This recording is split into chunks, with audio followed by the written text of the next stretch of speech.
الحمد لله رب العالمين والصلاة والسلام على رسول الله وآله وصحبه ومن والاه. السلام عليكم ورحمة الله وبركاته. أمبي أو بلا جلنفو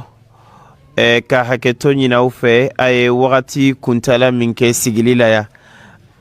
أمبو يفادليني أوفي كذاك يرو كجان كسكنينكا aflana ko intunganga ke depuis dimasi temene maseka ke kunufana maseka ke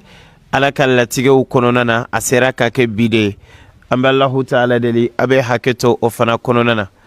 asabana anfa ke min ban krefe no de misele merie no de muhammad aywa traore nuba fo madu amballahu ta'ala deli alaka sijan ani keneyadi anni abela jelema nyina mbena ke an sungalo ni sabanante na sabanande do ambena nin kenenka ambalma ke min nona no de ankara mo min be jemi namba kono no de association étoile de soninkara walma aywa groupe tawhid naba an fe français aywa alhamdulillah no de ibrahim tunkara la kan nasara ani jama bela jele représentant mimbe Bamako ya no de Jimme Saroe afari mandala o kama maseka kene insoro sanwosa anni abebake wanyana maye fana bitende dondo ebe kene yala dondo bana fana be bela jelen fana ka duwa uke abe boli minni chesiri mina alaka nasara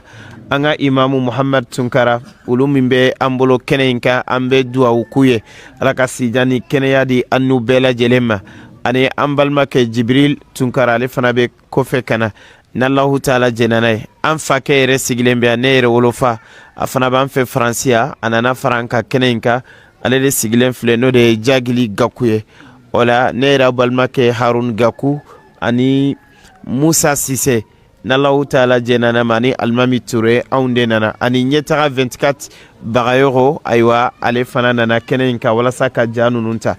ala ka bela jelen sara ala ka bara nununke ala ka mabarawe ala ku mine kumadola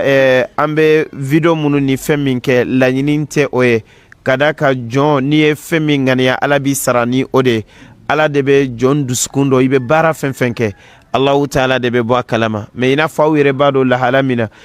katoka video nununke la nyinimba fla bala afolo amunumbe koka yenfe nambe bolibol la ni sungalo bise wala sanga seka do fara nyogonka kadi mami ni ala maseke oye wala mamunun fana nanube barake nyogonfe nuyaye adola anu fana hakili sigi kafo jambe warbo maudebe munu nu magobe ala adola akekunye oye aflana madobe ala yeseke aye ale maseka ni hakilna insoroka ke naye ni nuna nyogonawye ale fana bena seta ka adoke fantando amunun kera sababu ye na ya video yera na nyebora o bara infe an fana bo braji soro alla nyinin ke kunye ode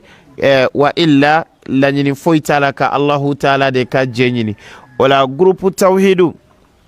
inafo ambalma ke bena kuma akasise na la sona aywa la nyinin mimbe ala no de yoroina ka yorodla kurane be drusi yoromi ala timeu be loje yoromi ka yorodla sebi seka ke ka fantan ku fana deme la halamina ode alla nyinimbai ambe duwa ke mogo ni kan na folota ka do ala kamine anni ay ka kanna bela jelenye bodai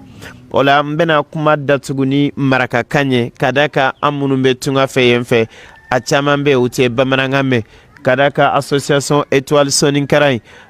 afamba bela jelenye marakaye munu Mauritanie bala Senegali bala Gambia bala munu nute Mali hunye akanga ulufana kame kana kami nuba me wala ni ala jenani ay imamu minode Ibrahim Tunkara nanana anona blala ya